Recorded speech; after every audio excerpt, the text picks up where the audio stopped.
Eric Morris, somebody always brings this up. Eric, why don't I get someone to edit the videos for me and help me with the production?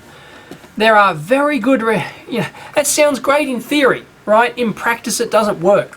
Why? Several reasons. One, I shoot in full high definition, right? So my videos are typically 30, 45 minutes, right? Long, right? An average of at least 30 minutes. And that is several gigabytes of raw video material, right? So, like some ones might be, 6 or 8 gig or something like that of raw video clips if it's over an hour, something. I forget the exact rate. I film at 12 megbits per second. 17. I'm shooting 17 megbits per second now, right? So anyway, you end up with many gigabytes of raw footage. Now, to give that to somebody, how do I actually give it to them to edit? I can't upload it, right? It'd take a week to upload that to some internet site or FTP site to give it to someone. I could mail it to them. What am I going to do? Put it on and burn it on a CD, mail it to them so that they can edit it, and then they can, then I could download the video coming back. And it's impractical from that aspect. I physically have to carry the SD. I take the SD card out of the camera here when I'm finished shooting, and I go home to edit it, because there's no way I can actually transfer the files to home. There's no way I can network between the office and the home fast enough to be anywhere near usable for any sort of HD content. It's just not possible. So, so the person would have to physically be here. They'd have to physically be here to edit the videos, all right? I'd have to drop it off to their place on the way home. They'd have to be close by. I'd have to physically give them the SD card, right? So that's problem number one. Problem number two is that, yes, quit. Sorry. Problem number two is that they don't know what my intent was. All right? They would have to be, A, as knowledgeable as me on the subject, and B, be able to read my mind and know what I was thinking. There's quite a few, some clips are obvious. I might do a duplicate clip or something like that. And even somebody who doesn't know much about electronics knows, oh, I just said that before in the clip before, so just delete that and delete the one before and choose the latest version. But then they wouldn't, they don't know my intention of when I was doing that. So when I'm editing the video, I'm watching the video just to see if I said something wrong, if there's annotations I need to put on top of the video, for example, correct it, get out and erase the duplicate material, all that sort of stuff. To hide stuff that I got wrong, or I didn't mean and I corrected myself later. I might do a little technical edit to get rid of that. They won't know any of that, right? So what will have to happen is, they could edit the video, they could stitch it all together, maybe take out some duplicates, but then I'd have to sit there for a full hour, if it's an hour-long video, and watch it anyway, watch that hour-long video and concentrate and write down and note all of the editing mistakes, right? Then I'd have to give it back to them, and then I'd have to sit there and watch the whole hour again, right? Whereas, so it's pointless. I may as well edit. I may as well spend that hour editing myself. If it's an hour worth of raw footage, or let's say it's an hour video and there's an hour and a half worth of raw footage, it'll take me an hour and a half to edit that, roughly, because I sit there and generally watch each clip, and then I trim the start and the end, and there's not too much overhead there. In terms of editing. So so I may as well spend that hour and a half just editing myself, and then I'm confident I can add the annotations, I can take out stuff, I could maybe even occasionally go back and shoot some extra material if I forgot something. That's not easy to do when I edit at home. I've got to come back to the lab, etc. But still, I have the luxury to do that. So to get somebody to edit it for me, I'm not saving any time at all. In fact, it probably takes me more time to actually get the video from them to and from in terms of physical media transfer, and then the edit time to actually to watch that thing. I can't trust them that for me to save any time with somebody else editing my material, I would have to trust them completely that they catch all my mistakes and know my intentions and stuff like that. It'd be impossible to find someone like that, I think, and trust them. And you know, really, I wouldn't save. Yeah, I might save some, but that's what I'd have to do. I'd have to completely trust them to produce the content, and I don't. I can't see how I can physically do that. So no, I can't get out of editing myself. It's just not going to work. And having somebody here helping me, like behind the camera, making sure the audio is right and stuff like that, they'd be more of a distraction than help, I think. I mean, it's not hard for me to press record, you know, on the camera, and I'd have to talk to them and interact, and you know, we'd and and we'd go back, and they'd add suggestions, and I'd go, well, yeah, maybe, I don't know, should I do it again? And they'd, you know, it'd take probably twice as long to shoot a video with somebody here, you know, pressuring me. I like just being on my own and just not having the pressure of somebody watching me and trying to help, you know, shoot stuff. So in the end, it is absolutely pointless, as far as I'm concerned, absolutely pointless to hire someone to edit my videos or hire someone to help me, regardless of how much money I make. You know, even if I could afford it, to have somebody here full time to help out, I think they wouldn't be of a benefit. Whew. So there you go. Maybe I should add that little rant and break that out from the video and put that as a separate video for people who keep saying that. You know, I can point them. No, there's the reason why. But anyway, yeah, I hope that answers your question. No, it sounds great in theory, will not work in practice. I'm absolutely sure of it, and I don't even need to attempt to try it to know that it's not going to work. Really. So, no. Getting somebody else to edit my material, not going to happen. I'm stuck with it, I think. Unless things drastically change. I mean, I think the look and feel of my channel would totally change if somebody else edited it. If it ended up being like a Ben Heck production, for example, it'd end up like a Ben Heck production, right? It'd be so highly produced and polished and all that sort of stuff. It just, you know, it just wouldn't be me anymore. It wouldn't be what people signed on for.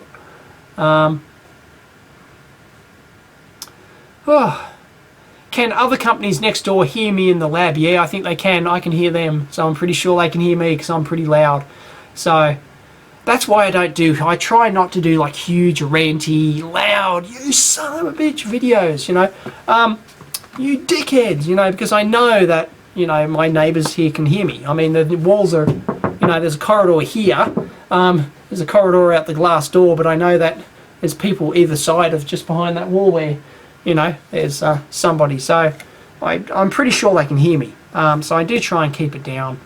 And that probably affects my intensity level on camera, I guess, sometimes.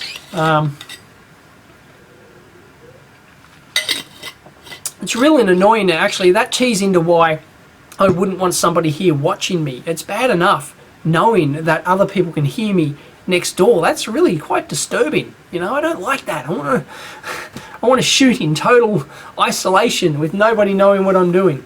And then a magic pops out, and the magic final video pops out the other end. I don't like having people who can hear me. It's pretty annoying. As a video editor, I've edited video on all sorts of things. You learn to understand the content quickly. Having general knowledge helps. That's what video editors do. Yes, that's what video editors do, George, but how do you know, like, my intent? How do you know technical content? How do you know that that wasn't a slip of the tongue that I just did there? You know, you don't. Unless you know, yeah, you might be able to understand, but unless you're an electronics person and you actually understand the material, you know, I might have called this a capacitor, I might have called this a resistor instead of a capacitor, or said the current flows this way instead of that way. I might have made a mistake, and if you don't know, you don't know. So, you know, as I said, I would have to trust them 100% to produce my content. Otherwise, it's not worth it. It's absolutely not worth it. Because if I have to review their video editing work before I upload it, well, I might as well edit it myself because it takes just as long. So that's the catch. That's the catch with video editing. So yeah, I'm sure it wouldn't be too bad, but but then, I think more things would creep in. More things that I Once again, and then there's the physical requirement of getting them the video. They'd have to be working on site, right? They'd have to be practically next door. It'd have to be have someone walk across the hall and give them the disc and then get it back. I can't go sending, mailing out DVDs, to people. It's just crazy. No, it's not going to happen. It's not going to happen as much as you think it can happen, George and others. Unless you've been there and you've done it, it's hard to understand. When am I going to shoot in 4K? No thanks. It's bad enough in full HD. So yes, I'm sure you do a good job, George. I'm sure you could do a good job of, editing technical videos, but, would you understand everything I said? And my intentions? And if I missed anything? Or if there's a better order to do things. Occasionally I might shoot something after, like in a Fundamentals Friday, I might shoot after and I might think, oh no, that's actually better placed here. And a couple of people have caught that, where I've actually, things have magically appeared on the whiteboard before I've actually talked about them, and stuff like that. It's because I thought that, oh, this is actually more appropriate, this comment's more appropriate back here if I insert it back there. So I move it back. And I think the video is better for that. And a video editor's not going to be able to catch that. No way. No way. If they were, they'd be running their own electronics video blog. And doing it better than I would. Yeah, I could edit myself and then mail a SD card to someone who has better YouTube upload. Yeah. Yeah, possibly. That'd save the YouTube upload. But the YouTube upload just happens on its own. And it seems to be throttled in this country. It's not just my limited upload speed. It's actually YouTube are actually capping the limits somewhere along the line. So that's a big problem. So even if I get the national broadband network, even if I had 100 megabits upload, my YouTube uploads wouldn't be any faster. So it's crazy. That's where I do the radio show. That's where I do the amp hour if I'm not doing it from home. And, well, yeah, that's it.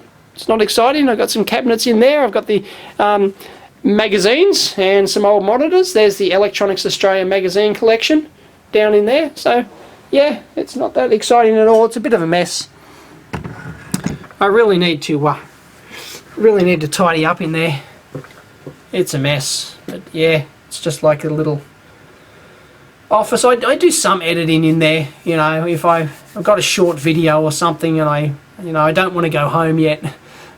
Because often when I go home it's hard. I have to edit at night after Sagan's gone to sleep, otherwise Sagan wants to play with me. It's not like I can go home at 2 o'clock in the afternoon and edit the video for the rest of the afternoon. Because, Sagan just he hates it when I'm locked in the room and, editing and I've got headphones on, and he just hates it. He wants to come in and play, and, and the poor little fella. So, yeah, most of my video editing happens at night after he's gone to sleep, like, 6, 7 o'clock or something like that. So occasionally I'll do some video editing here. If I got the rest of the afternoon, I want to edit the video, I'll edit it here and then take it home on a USB stick. Maybe to do the final rendering at home or something like that, or the upload. I don't do much upload here. Is the video editor software the bottleneck of my production throughput? No, it's not. No, it's not. Most of the time is spent shooting video. Oh, well, it takes about the same amount of time to edit as it does to shoot, because I shoot in sequence and, and I just trim the start and the end. If I've got an hour and a half worth of material, yeah, it'll take me, an hour and a half, 2 hours tops to edit.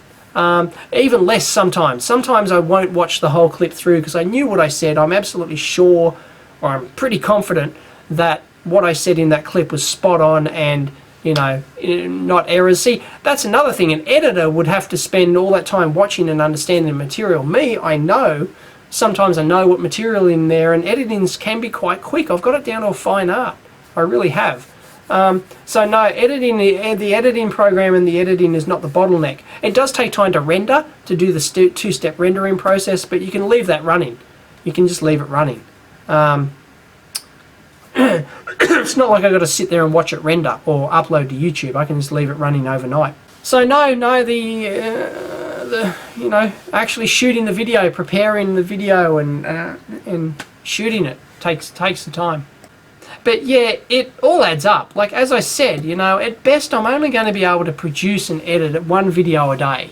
So if I only work 4 days a week, at best, without spending time on anything else, I'm only going to be able to do 4 videos a week. That's it. You know, that's it. I can't do more. Well, you know, it could. It depends on the type of video. But ultimately, yeah, there is the continuous pressure to produce videos. So fast enough. We're using an external portable hard drive, be better. Yeah, I do have an external portable hard drive. It's being used at home though on our media box. It actually can take a long time to copy stuff to USB stick. Like if I've got like 8 gig of worth of video and that I've done some editing here and I want to take it home to finish the editing, then I've got to copy that, you know, 5 gig or 8 gig or whatever over to the memory stick, and that can take like 20 minutes or something. So it's not like I can go quick copy and then head out. I've got to plan that, oh, I need to be home in 20 minutes, I better start copying the files now to get it to the thing. But maybe, yeah, the hard drive would probably be quicker in that respect, I think, for writing too. So maybe I should have a second portable hard drive, pocket hard drive, just for transporting video, but I don't do it that often. It's not that, it's a little bit annoying, but most of the time I finish shooting the video here, I physically take the SD card out of the camera, put it in my pocket, and I go home with the SD card, so I don't have to copy anything. Don't make my show look like Ben Heck. Yeah, it's Ben Heck is produced to the hilt. Good on him, you know, I don't mind his content, but yeah, it is massively overproduced, and well, that's what they were going for. I mean, the Farnell / Element 14 spend a buttload of money. I know how much money, I'm not going to say, but it is a buttload of money to get each episode professionally produced and edited. Trust me, it is. You would be shocked at the amount of money they spend on the Ben Heck show. You would be gobsmacked. But that's big business and big, you know, big money video editing when you pay a professional company to edit and produce your videos. You know, it's not cheap. And they're taking them for a ride. Man, yes, the amount of money that they spend on that is phenomenal. Do you walk to the lab? No. I want to, but often I'm late. I've always got an excuse to drive the 5 minutes to the bloody lab instead of taking the 15 or 18 minutes to walk here. And in winter it's not that pleasant. In the heat of summer it's not that pleasant. So there needs to be that, you know, we're probably coming into that period where we'll start walking to the office more. So, yeah, I deliberately bought it so it was close to home. I could have got a much bigger lab for my $200,000 than I got here, that's for sure. If I bought somewhere else, but I wouldn't be able to walk there. I would have no option. But yeah, I can walk here. 15 minutes if I'm really hauling ass. Probably, you know, 17 minutes on average or something to walk from the lab to home. So it's pretty good. I think a few people have already mentioned remote editing already. The raw gigabyte files don't need to be transmitted. Only the controlling commands and the screen signal. Are you kidding me? No. Doesn't work like that. Doesn't work like that. That's crazy to say that you can't transfer. How do you render the final product? How can you render the final product? No. To edit and render video, you have to use the original content video. You have to use the 5 gig worth of files. There's no way to avoid it. It's impossible. Oh well. Okay. Maybe you could stream a lower resolution version of it. Stream a lower resolution version, edit the lower resolution version. Yeah, I know what you're talking about. And then it time codes. No, it's not going to work. Yeah, I do use a USB 3 stick. It's not a huge amount faster. There's still that bottleneck of writing to the flash drive. And yeah, it still takes a long time to copy 5 gig or something worth of video. Goofy. Just to clarify the remote video editing, originally you sit in front of a video editing computer and click the mouse to do the thing. There is a way to control the machine remotely too, but yes, video in real time. We're talking, you know, look, it's just, you know, no, it's just not, it's not going to be workable. It's just silly. It really is. The same limitations come back in terms of video editing. Loveman had a question. Do I ever record my audio separately from the video? No, almost never, because then you have to resynchronize it, and that is just, you know, there's no reason to do that. It's just crazy. No, I do all my audio in camera. I make sure the levels are right, and I make sure everything's done in camera, so I don't have to dick around syncing up external audio. Can't think of anything worse. That would kill my production efficiency than to record external audio. Nah, not going to happen. Fantastic if you want to do a Hollywood movie and documentary and you've got a month to edit it, go for your life. Absolutely. But otherwise, nope. Do I get sick of this? You should have done this. You could have done this. Why didn't you do this? Gary Heimlich does this. Stalemates. Yeah, it gets monotonous. And, you know, like, and I know people are well-intentioned. You know, they're just trying to help. Others are serial pests. Like, there are serial pests who will just, you know, always bag you regardless of what you do. And, you know, I've had to ban some of them. They're just, you know, idiots and no fun, and it, you know, it doesn't help at all.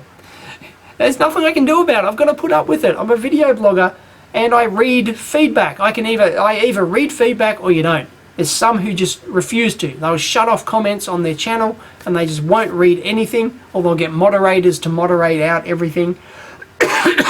So you either choose to read the comments or you choose not to, and I choose to, so I've got to, the burden of that is that I have to take the bad with the good, in terms of people, you know, like, you know, I get death threats, for goodness sake, right? I mean, that's how bad it gets in some of the comments. And it's just got to be waters off a duck's back, otherwise you go crazy and you'll do a photonic induction and just give it a throw in the towel. So yeah, it's tough. It's a tough business to be in. You have a Telstra cable as well and you're very happy. Am I expecting the NBN to be substantially better? Good question, yes, because the Telstra cable is incredibly good, incredibly reliable, but not everyone has access to it, and I would like faster upload speeds. That's what, like, you know, 100 megabits is plenty download speed. I mean, I'm you know, even 50, 30, 20 megabits is plenty download speed. I'm quite happy with that. But the thing is the upload speeds. You know, that's what I really want. So I can live stream full HD, you know, and do other stuff and upload my video content and stuff like that. Even if, you know, the YouTube capping thing aside, yes, I want, because in this country there's no choice in your uploads. It's basically nothing. I'm not kidding when I say if I want 10 megabits upload, I've got to pay like $8,000 a month for it. I'm not kidding. It's like, it's that bad. It is that bad. And yeah, so I'm hoping the NBN will solve that. Once we get fibre to everyone's house, they'll be able to choose the upload. There'll be a whole slew of upload plans, hopefully, that actually take into account content producers like me. So yeah, that's what I'm. So yes, I expect it to be better in the upload aspect. My upload speed here at the office is 1 megabits. At home it's like 2.4 or something, 2.4 megabits. But I can't get that speed uploading to YouTube. YouTube's probably, on average, probably 800k per second. It's like 0.8 meg per second. It's not huge. So YouTube is capping somewhere.